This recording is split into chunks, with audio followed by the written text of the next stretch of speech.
contractual yung Linggo pa lang ngayon? Yun doon yung katakal.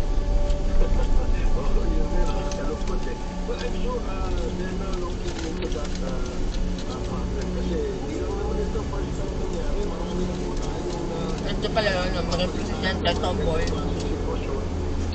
Oo naman. Basta gusto ng mga tao. Para mahinang nila lang yung presidente ng union ng NXP. Paano nung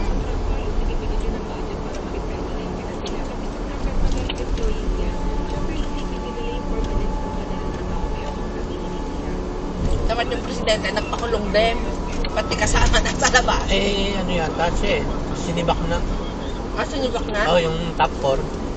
Kasama yung tomboy? Oo, presidente yun eh. Naglilid na lang siya sa labas.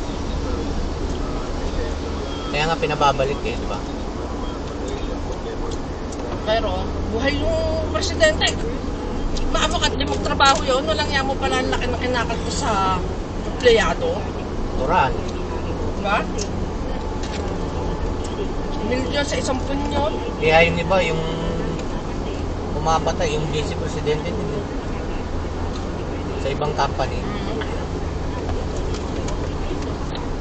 Sa laki ng pera. Yung, Buti na lang naayos na. Balik sa trabaho.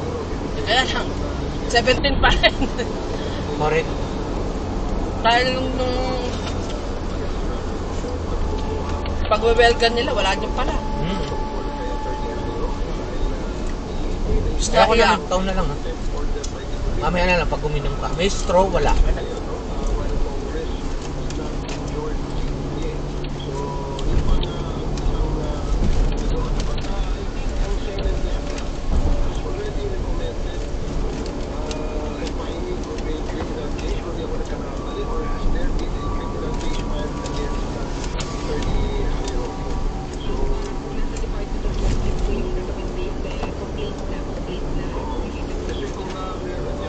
Oo. Kapatid ni Herbie, ang dumi yun. Palinis to eh.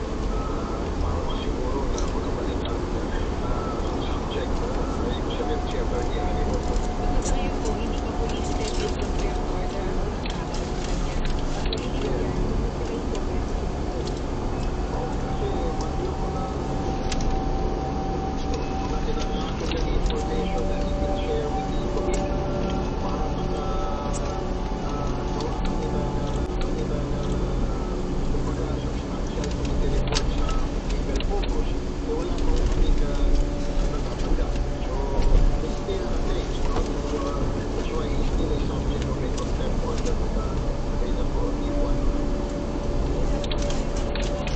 Saka ka na pagando na si Lim. Yung magtanggal ng mga ano. Kung hindi mo kaya kasi mami, hinihika ka eh.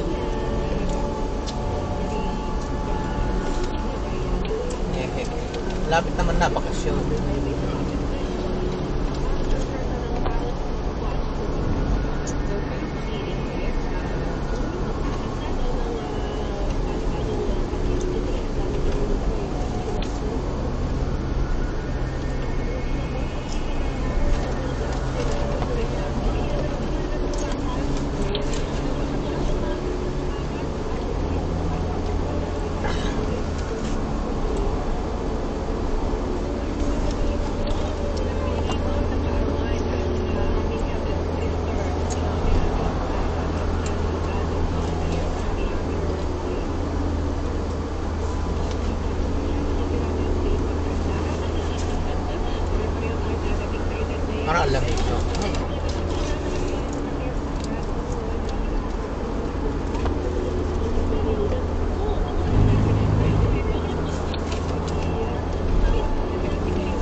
taas na ng winakit ng ano. Ginagawa nila oh.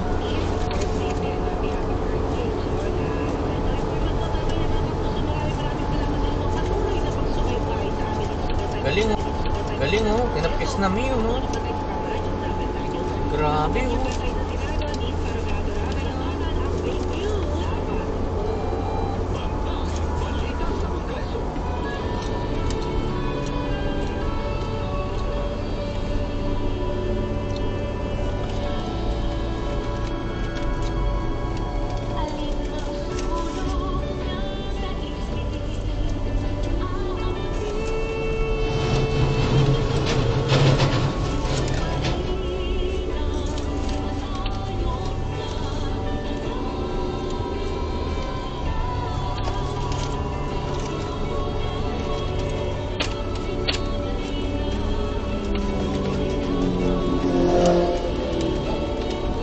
Ganda. Coco Marti.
Biyahe natin ganyan, parang nagde-date na rin tayo.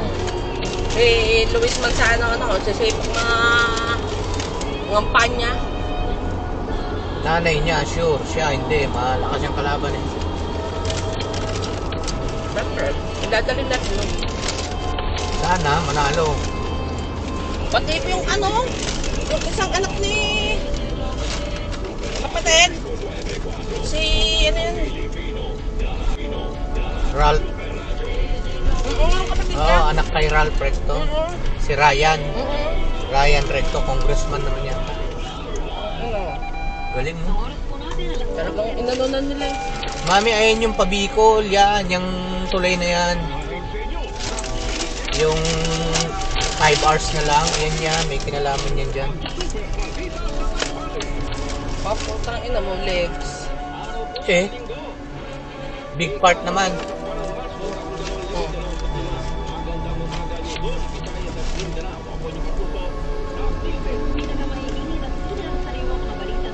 Malaki naman. O, yan mo. Yung ano kasi, breast, pang QB yun eh. Malaman, hindi malasa yan, malasa yan. Wing at, wing at legs.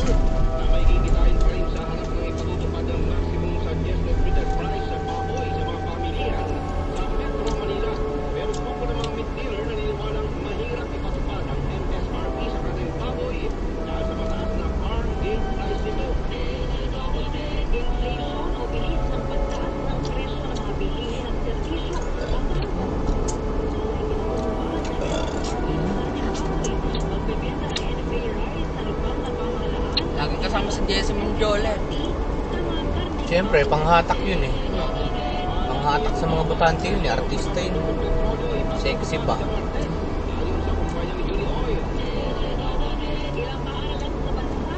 Ginugrum yan ni Vilma si Luis, yung gobernador. Tapos si ano pala, si Rap Recto, ano siya, treasurer ng ano,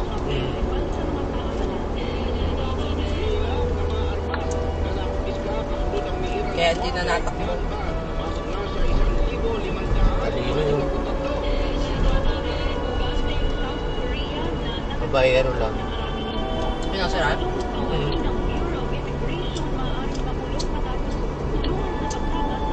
Siyempre, matanda na si Biro mo.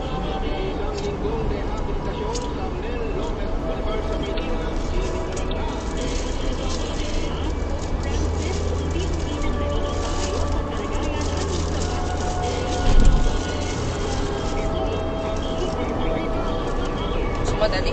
Ayan ko.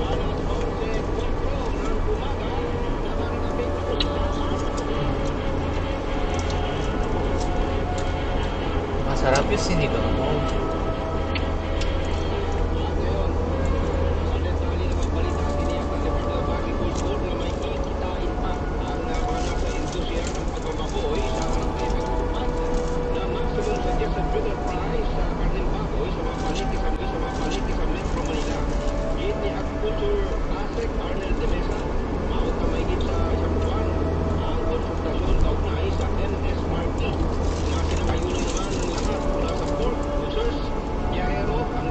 Lapit na matapos building mo. Kaya nakakatakot ang solo lang siya dun.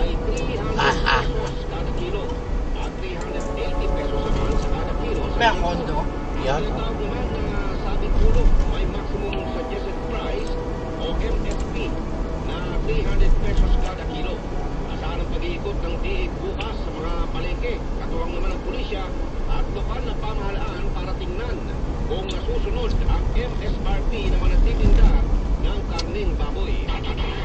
Kailangan complication na ito yung presyo, 350 at 380 base na rin sa mga ongoing cost structure. Halimbawa sa mga producers, they agreed na from 250 dati yung market, bumaba na siya ng 220 hanggang 230. And then yung sa cost structure na Biyero, between 65... Grabe, ang haba na pala nung na, ano nila sa Gitnami, oh.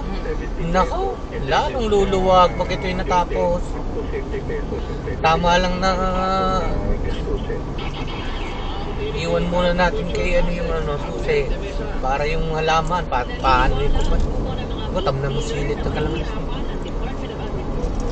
Wala kang ginagawa. Ayon kay Ricardo Chang, presidente ng Manila Meat Dealers Association, mataas pa rin kasi ang farm gate price ng baboy. Sa ngayon, naglalaro sa 255 pesos hanggang 265 pesos ang kada kilo ng farm gate price ng baboy. Sinabi ni Chan na tiyak na maapektuhan dito ang mga tindera ng baboy dahil manipis ang kanilang kikitain. Giit si Chan, dapat ding tutukan ng kagawaran ang mga pork producer para maibaba nila ang farm gate price bago ipatupad ang MSRP.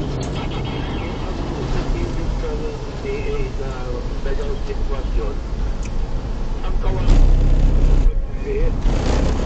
dapat magbaba ang mga malalaki. Mamaya na ako. Dahil po ang laki ng binigita doon. Ini si Ricardo Chan, presidente ng Manila Meat Dealers Association. Bukas, nakatakda umano silang makipagpulong sa kagawaran kaugnay sa MSRP at dito nila ipararating ang kanilang mga concern. Asahan naman umanong babagal pa ang inflation o yung bilis ng pagtaas ng presyo ng mga bilihin. Yan, mami, oh. Sa bansa. Dahil na yan ang maximum No? suggested retail price o MSRP. Lapad niya. Sa bigas, magbebenta sa buffer stock ng National Food Authority sa pamagitan ng mga LGU at sa harap naman ng MSRP rin sa karneng. Yan, mabilis yan. Kasi ano lang yan eh, semento at bakal eh. Walang pundasyon katulad sa tulay. Hindi pwedeng madaliin talaga yung tulay. Kakamis yung mani. Binibili natin. Wala mo, Pero yung magiging epekto nitong MSRP plus itong sa NSA o magiging Sabi ni Ila, pasukan na naman. Malapit na yun. Patuloy naman ang pagkapila ng short, ano lang naman sila, short period lang naman sila. Oh, talaga? nakukuha ng bigas May natututunan naman. Siyempre pag short period, madali yan. Pwedeng utangin muna ng LGU ang bigas at kaya Eh, ano nga? kapag Tapos na. GOCC of FTI, pwede siya magpagirang muna dyan pagkatapos na bayaran. Ano na yun? Version na sa ila. Parang kailan lang kay Ninang Joy. yung siga-siga siya na ako mauna. Walang magawa si teacher niya. Lola niya. Gusto pag sa pila siya na. Tsaka di yan nagpapaikon dati sa room. Kaya lang ako nasa loob. Bakit? Tatakot? Hindi yung nagpapaikon mag-video siya. Talaga? Kala ko nga ayaw kanya dun dahil baros na. Pero ng pangalawang ulit na, yun lagi na ako nasa loob.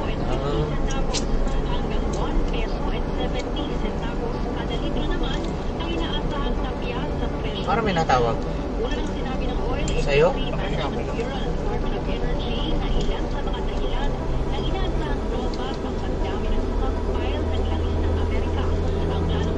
Hello? Hello? Hello po? Ay, pwede mimiyan na lang, kuya? Oo, wala kasi ako sa bahay eh. Magte-text na lang ako ha, pag nasa bahay na ako ha. Okay. Salamat. Shopping ha?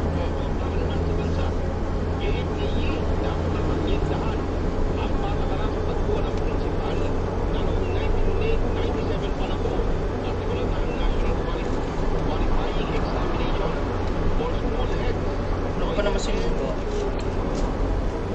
Walang yam. Wala sa sino tulog pa? Senglot.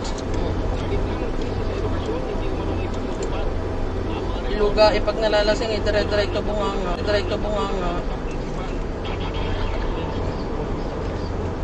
Kahit sinasabay na ni Balde. Nag-ano ba yun? Nag-Red Horse? Talaga? Hindi ako nagre-Red Horse yun eh.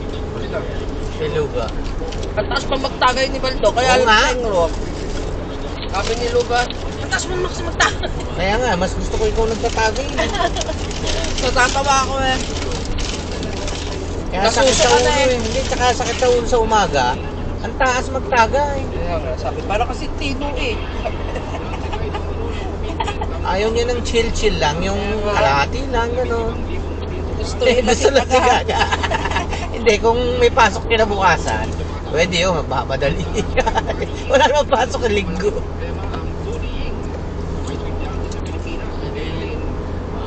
Ay, inano pa yung ano yun, masasabugin na eh. Sabi ni Lord niya eh, o na. Diyan mamiingay na, andyan lang yung board na yan. Ah, yung kutse? Oo. Tinutulugan nga eh.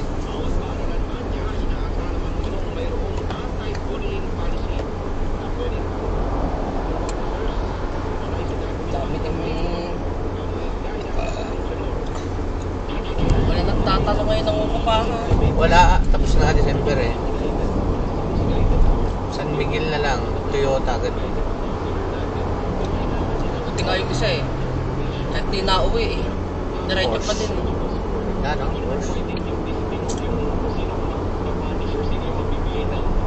Yun naman kasi gamit ang iniiwan. Dapat nga tumawad yun eh. Kaso wala, naibigay mo na eh. Pasensya na po.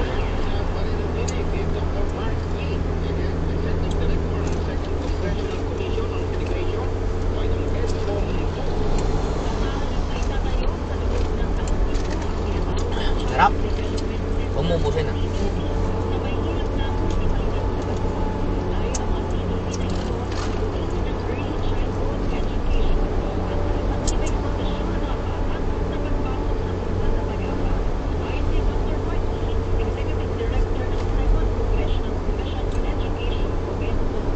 Nagpapa-order nga pala ng fry yung CBA lang. Skip lang daw ng fry. Laki ng daddy eh. 34A na daw. Ako 32 bilang. Kaya pangit sa kanya yung 34 bill. Yung sinuot niya na dilaw. Laki daddy niya. Tapos parang lumilit siya tignan lahat.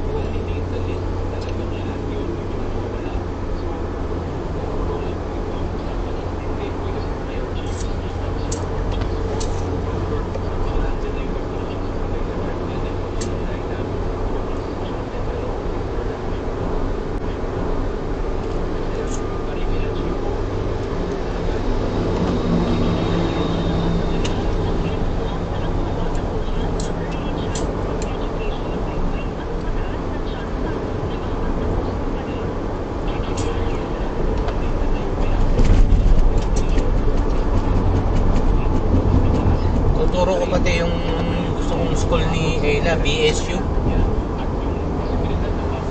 Dadaanan daw natin eh. Batangas State University. Pwede siya tumira sa bahay. Ng college? Oo. May toilet at wash facilities na pangpasa. Hindi pwede kung anong gusto niyong kunin. Naiisip ko. Magaling yun, na school yun, Batangas. Development workers o daycare teachers sa bansa na sisimula na rin ngayong taon. Samantala, libre ang enrollment. Parang libre yata yun eh. Parang scholar.